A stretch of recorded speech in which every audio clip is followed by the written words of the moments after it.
The CM Solar Mission is a flagship initiative by the government of Meghalaya, implemented by the Meghalaya New and Renewable Energy Development Agency (MNREDA). Its goal is to make the state energy resilient and environmentally sustainable. The mission offers a variety of solar systems to meet different needs.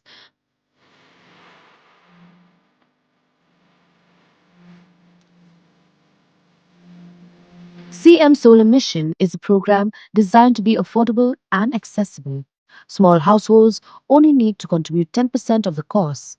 The state government covers the rest, providing a 15-90% subsidy with the remaining amount for larger systems covered by simple bank loans. To apply for the CM Solar Mission scheme, you can consult with MNREDA and submit your application through the district administration or contact your nearest block development officer (BDO).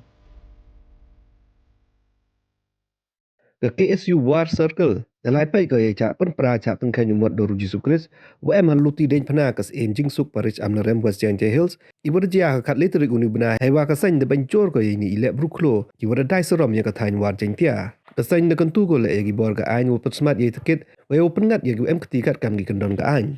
Hai jo ipo dengan tu ya emkti wo wan pyndem ge kemat ki polit ka am rem police station, de wo maham le wa daw tho ye kini ki demok, wa emkti hai ni kam kenang yo ye ule ye emkam.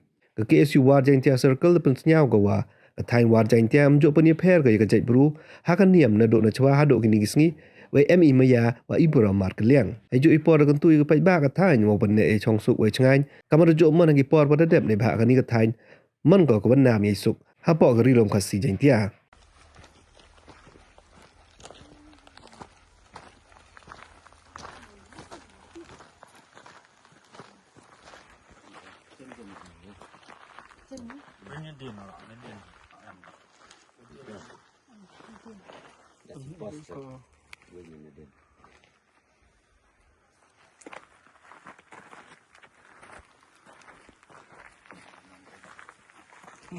Lagi ni. Lagi ni. Dia lah taruh senang tes dia. Ini mau bedak kita.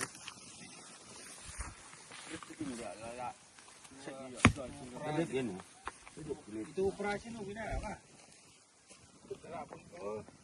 Saya mengurai. Perem 13.